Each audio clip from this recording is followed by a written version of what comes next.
it's a chance to participate in some worthwhile activities with people who I consider to be amongst my best friends, personal and business confidants. I am proud to be a member of the Rotary Club of Cupertino because it's a great club. It's always been a wonderful club all the years I've been in it. And, you know, the members make it wonderful. I was president in '89 of our Cupertino Club. Probably one of the best years we'd ever had, and certainly one of the best we've had since that. I've asked to be president time and time again. They don't want me back. The people come out with the thought of service to others, service above self, and that's really what gets my juices. What makes me most proud to be part of Rotary is the fact that it's a service organization with a philosophy about service above self. So that's something that is an important part of my value system, always has been, but this is an organization that lives it all the time. So it's not just about what we say, it's about what we do. In terms of me as a Rotarian, I've now been a Rotarian for 14 years, and I love our club. One of the things that's most positive for me about our club is that the service projects that we do and the fellowship that occurs during those service projects is great, but also everybody works together, everybody helps everybody. Whenever you're working on something and need some help, all you have to do is turn around and ask somebody. Everybody always says yes when you're trying to do things. Cupertino Rotary and the city of Cupertino grew up together. From the beginning, Cupertino Rotarians were hands-on heroes. The Cupertino Elementary School District Superintendent, Darrell Sedgwick, was the club's first president. He exemplified the pioneer spirit of the time. He was a doer. We've heard stories about him taking a bus out to Detroit, Greyhound of Detroit, and then the school district bought a school bus, so he went out there, rode out there, and drove the bus back to save the district the transportation money. Politics was number one issue in the area. Getting the city started, fighting off the city of Sunnyvale, city of San Jose. The annexation wars were in full bloom, and all of the landowners, of which many were in the Rotary Club, was fighting a good fight, and we finally won. In those early years, the club was primarily concerned with finding a place to meet and keeping the membership from dropping below 15. That was the two critical things. Indeed, it took early roving Rotarians 15 years to settle on a regular meeting location. The club bobbed along, members merrily self-assessing themselves to raise funds until, in 1981, members decided to put on an Oktoberfest. Oktoberfest, that first one, was really a lot of fun. We really didn't know what we were doing, and so by 11 o'clock on Saturday, we were already out of sausage and the buns to go with it. So we had members scurrying all over the valley looking for sausage of any kind. In the afternoon, we had some of the oddest looking sausage that I have ever seen. Some of it was orange, some of it was purple, and it was a German theme, of course, with Oktoberfest. And so people would say, "Is this a German sausage?" And we'd say, "It is for today." In Jim Walker's year as president, in addition to the first Oktoberfest, which he chaired, the softball team lost every game, the Cupertino Cup tradition at the district conference began, and membership grew to 53.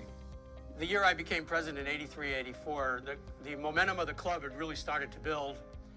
And I was concerned that I really wanted to keep it going, to get some exposure for the club in the outside community. We were able to donate a van to the YMCA and also some mats for the children at the De Anza College Development Center.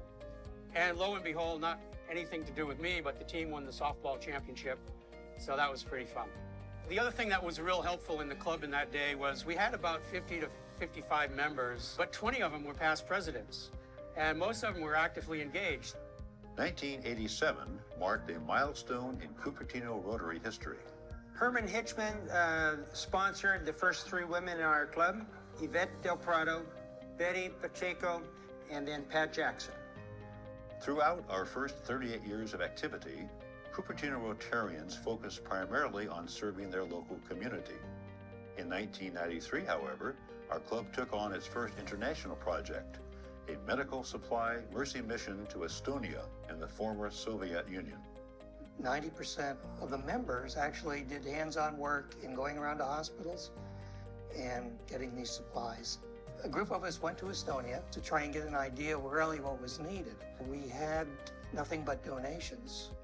Second time, we went over, we got our first international grant, and it was for $40,000. In 1994, Emperor Greg Zhao initiated a golf tournament and hole-in-one contest as a second major club fundraiser. It was chaired that first year by John Gatto.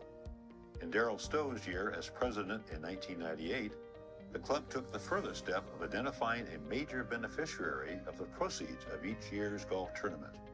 These proceeds enabled the club to increase its impact in the community by providing significant items such as a 15-passenger van for the Northwest YMCA Teen Center. In subsequent years, we provided books for the new Eaton School Library, a food pantry for Cupertino Community Services, furnishings for the Cupertino Senior Center, and a play yard for the De Anza College Child Development Center. In 1998, the club took an equally significant step internationally by joining other district leaders in traveling to West Africa for the Ghana National Immunization Day to kick polio out of Ghana. Our trip to Ghana was an experience for all of us that I just will personally never forget, and it's just really changed my life. I'm just so grateful to Rotary for the opportunity to be able to go. We had over 60 members from the district going, and 26 clubs were represented.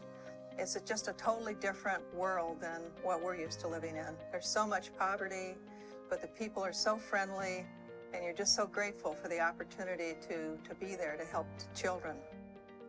International projects took on new meaning in the year 2000 when a young club from Texcoco, Mexico, sought out our club to partner with them in developing matching grant projects for the indigent in Mexico. Our club planned a trip to Texcoco in November 2001 to visit the project sites and distribute wheelchairs to the disabled. When we got there, we were warmly welcomed by our amigos from the Rotary Club of Texcoco. And then the day of the wheelchair distribution, we were in a huge soccer stadium with hundreds of people. When you took someone who was without legs and you put them into a wheelchair, it was an extremely emotional event. And at the end, we're about to get on our bus to go back to our hotel. And this little Texcoco Rotarian, Danny, I can remember his name, he says, no, stop. You can't get on the bus yet. And he said, we have one more thing to do. And he gathered us all around, and all the Rotarians from Texcoco lined up at the other end of the ballroom, and they played God Bless America. And it brought tears to everyone's eyes. Community benefit continued to surge into the new millennium. In 2002, Cupertino Rotarians provided new summer camp beds for disabled Santa Clara County youth at Camp Costanoan, as well as medical equipment for a public children's hospital in Santiago, Chile. Cupertino Rotarians traveled to Santiago to celebrate the opening of the Roberto Del Rio Children's Hospital, having leveraged $2,000 in Club International Service funds to provide a $2 million 12-bed public pediatric cardiac intensive care unit serving children throughout South America.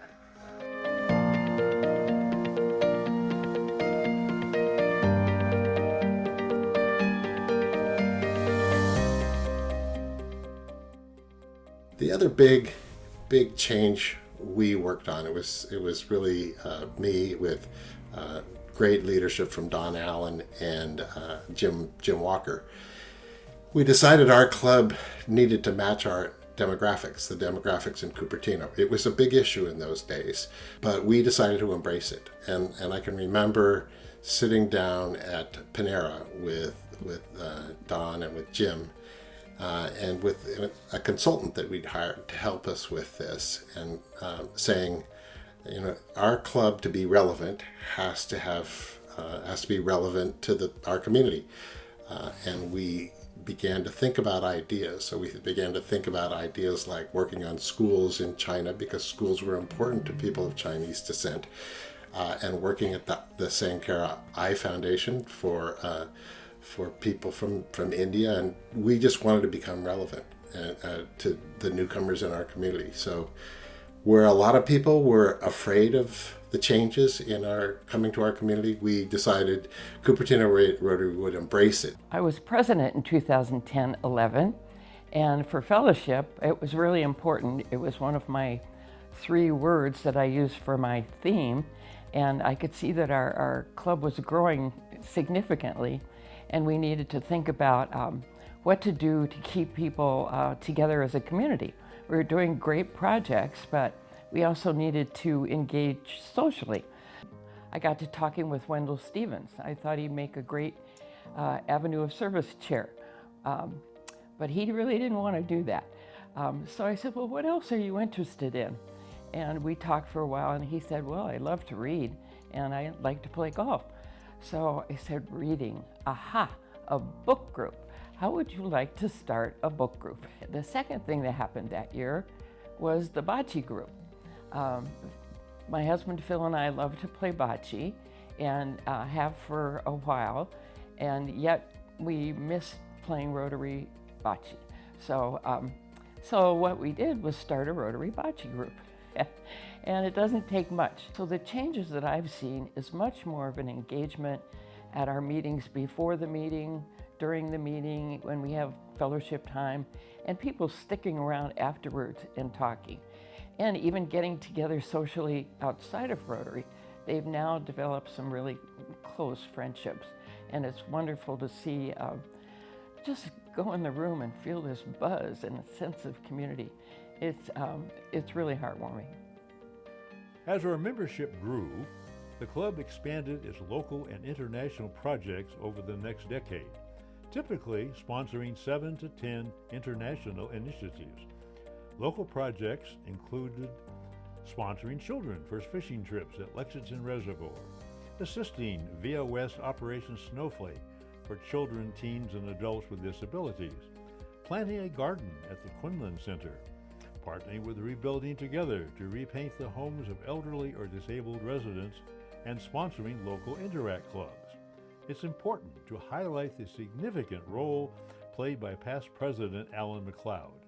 His efforts in recruiting clubs to sponsor Interact clubs in District 5170 have been essential, making District 5170 the leading sponsor of Interact clubs worldwide. In 2020, the Rotary world faced an unexpected challenge from the global pandemic, disrupting our regular operations and compelling us to adopt to new methods of serving our communities. When we heard about the shelter in place, my first reaction was, as president of this club, how can I ensure that people still feel connected? I knew that there were many members who looked forward to the Wednesday meeting. And to me, just not doing a meeting didn't seem right. So got together with some of the leadership and said, what can we do? And then I had done a couple of Zoom sessions with other people and such for other things. I thought, oh, why don't, and then Zoom was talked about. So I said, okay, let me get an account. I sent out a mail through Club Runner to all our members and said, you know what, we don't want to miss a meeting. Let's get on Zoom. Here's a link, here's how you can get on, and we have a few people in our club who are more than willing to help us all get on board. With the pandemic in full force, our club had to move from in-person meetings to online and Zoom. It was really quite a big challenge to keep people engaged during that time period. I also tried to do things in the meetings that would allow people to be engaged. We had videos and we had games, Jeopardy game, for example. We had trivia contests. And we did polls during the meeting where people had to respond so that they would be listening and staying engaged. One of the difficult parts was we had to cancel almost all of our service projects because they were in person. So it was very difficult keeping people engaged in service. But fortunately, I had an amazing team of Alyssa, Karen, and Jean who put together a random acts of kindness program that involved our members and themselves looking around the community and looking amongst our team for people to recognize for their random acts, and they would get delivered kind bars and we would highlight those activities during our meeting. I'm really thankful to April and Leslie for putting together a Cooking with Friends show where we featured a Zoom environment where people would come up with a recipe, show everybody on Zoom how to do the recipe, and people would do it along with them.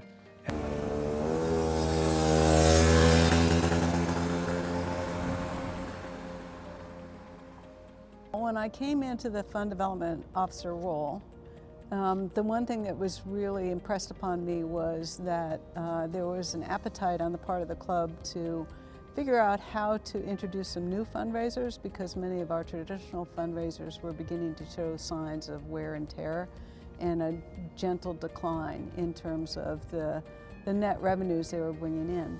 I pulled together a group of people for a brainstorming session, which was a lot of fun, and we came up with a list of top 10 ideas. One of the ideas that made the top 10 list was the idea of a public art project to mimic what Los Altos had done with their bears in the prior year. But you have to have a hook if you're going to do something like that, and I had no idea what kind of a hook would be helpful for the community of Cupertino. And Hung Wei pulled me aside and she said, in August, do you know that next year is going to be the year of the rabbit? And since the Asian zodiac is something that's very meaningful from to the Cupertino community, she was thinking it might be a good idea to use that theme with the zodiac animal of the rabbit, which is kind of cute and cuddly and has an appeal across many cultures, as the hook. With over 210 members, our dynamic club provides various opportunities for engaging in local and international service projects. The club's social activities are diverse and cater to a wide range of interest. From field trips to Tesla or Slack, to hiking on one of the many trails in the South Bay, our activities offer something for everyone. Regarding the onboarding of new Rotarians, our membership committee has taken proactive steps. They have updated a list of recommended tasks that new members should complete to fully understand the club and its opportunities. Additionally, they have introduced a new mentorship program that connects experienced Rotarians with new members to improve their onboarding experience. What do I foresee in the next 50 years in Rotary? I think we will see an enrichment of what we've seen in the past 10 years in this club. You'll see an enhanced spirit of volunteerism, people much more involved in their communities, and that will become more and more intense as time goes on. And it will be a damned exciting place for us all to be.